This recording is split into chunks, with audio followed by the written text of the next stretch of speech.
الكورونا عملناها ومرضنا به، حارب روسيا واوكرانيا وخلطنا عليه، الكوب ديوموند وخرجنا منها على بكري، عايشين قلب الصيف في قلب الشتاء. هكا هو عام 2022 يزيه برا، خلينا ندخلوا عام جديد.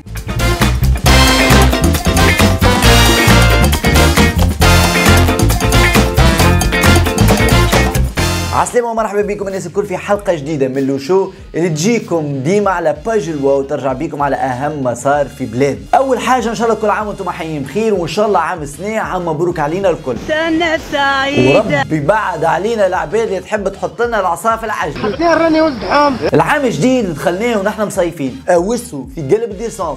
عليك التقوى. والله كيف ما نحكي معاك يا ولدي، بعد اللي أول نهار في جانفي فما شكون مشى يحتفل هز روحه ومشى يعمل في تبحبيحة ويعوم. اما على قد ما تظهر لنا الحكايه ذي تضحك وياسر محلاها، على قد ما هي مخطره وقاعده تضر بينا. الروح ما فيهاش. اي نعم، كان قاعدين نفيقوا بحاجه راهو قداش التغير المناخي قاعد ياثر على بلادنا. يا ربي على تونس يا رب. سكرنا ديسمبر ودخلنا الجانفي والتوا المطر مازال ما صبتش، وكي ما تصبش المطر البراجات بتاعنا ما يتعباوش وتولي عندنا كريز نتاع ماء. اما انا الحقيقه واحد من الناس عندي الفضول ونحب نعرف علاش هذا قاعد يصير. يا نجيب استغفر الله العظيم. شنيا لا والله بالحق لهنا تو العبد خرجت على المله ولا يا اخو منبر تي هو ربي يحاسب فينا على افعالنا هكا. الناس تعوم في ديسمبر، ايش ليه المشكله؟ ومازلنا ما رجعناش لعقولاتنا ودزين توا السعوديه. الخلاصه ربي حاسب فينا على فعايلنا. انا جيبو خي نورمالمون ربي يخزرنا بعيد الرحمه، على خاطر كل يوم قاعدين نسمعوا فيك وموسعين بالنا معاك. أي سيدك على عكس العادة سيدنا قرر انه اخر كلمة ليه في 2022 تكون مليئة بالبوزيتيف فايبز، وكاكا يعطينا ميساج نتاع امل ندخلوا به العام الجديد. هذاك علاش انا جيت للانطلاقه باش تكون انطلاقه ان شاء الله بالفعل في الاتجاه اللي انطلقنا منه، ونواصلوا العمل حتى تحقيق مطالب التونسيين كلنا ان شاء الله. هو راهو يعطيك الصحة على المحاولة، امل مكنتي يا فرحة ما تمت، على خاطر اول نهار اثنين في العام الجديد نلقاو رواحنا في اضراب مفاجئ نفذته جامعة النقل. هذا وانت مشيت لحي الانطلاقه وصار فينا هك، مالك مشيت لحي الطيران ونعديوها عام نتاع طيران الله اعلم وين نلقاو رواحنا فانا برا مطيشين. اما ظهر لي كنا شفنا في زياره سيدنا كيفاش مشى للعطار ولقى عنده زيت نظيف وجو باهي، وبرشا منكم نبروا وقالوا اللي هو راهو سيناريو ومفبرك. قالوا لي كيف دوكم تاع الرئيس والا نجم يكون العطار في الانطلاقه منظم برشا خاطر ما يحومت هذيك.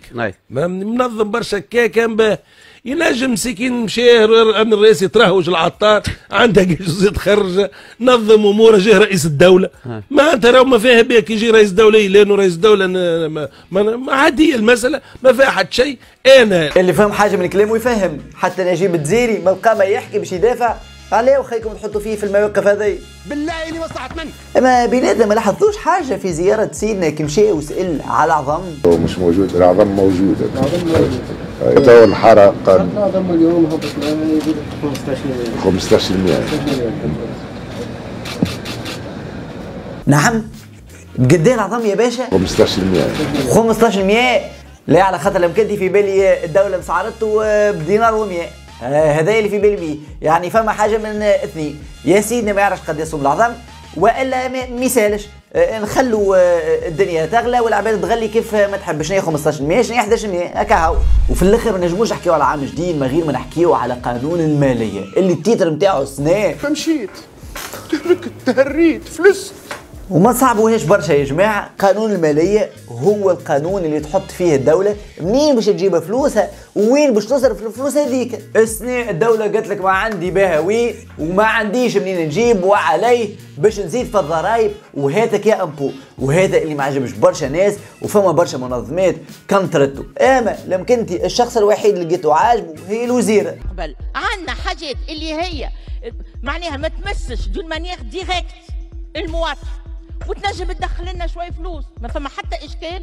هذايا نجموا نعملوه، ما تقولش ضرائب. شنو اللي زدناه في الضرائب؟ بربي شنو هي اثار السلبيه في قانون الماليه على المواطن؟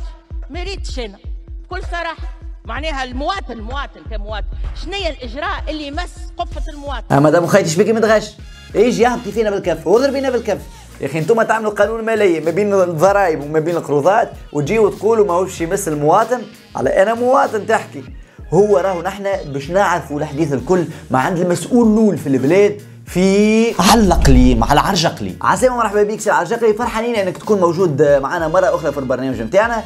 لو كانت نجم تتفضل وتحكينا على قانون المالية ذي واللي برشا ناس كنترته وما عجبهمش، لو كانت تحكينا عليه قانون المالية، شنو استراتيجية الدولة اللي ماشيين فيها؟ عسلامة وشكرا ليك يا طفل يا لهيل، شكرا على الاستضافة، وان شاء الله نكون قادر ندخلك من باب خارجك من خوخة. والله فيما يتعلق بقانون المالية واستراتيجية الدولة، يعني مرة أخرى استراتيجية الدولة هي بل بالعكس تطورت. نحن ماضينا قدما نحو أنه الشعب التونسي يكون فصيلة نادرة، فصيلة منقرضة من على وجه الأرض هذية، وهنا ماشيين في الاستراتيجية نتاعنا. هاكم نشوفوا إن شاء الله في قانون المالية 23 الضرائب، فهمني أعطينا منها كضرائب، زدنا منها ضرائب والحمد لله، باش ما عادش تقطوا على شيء، ما عادش تلحقوا على شيء، وما عادش تشروا حتى شيء.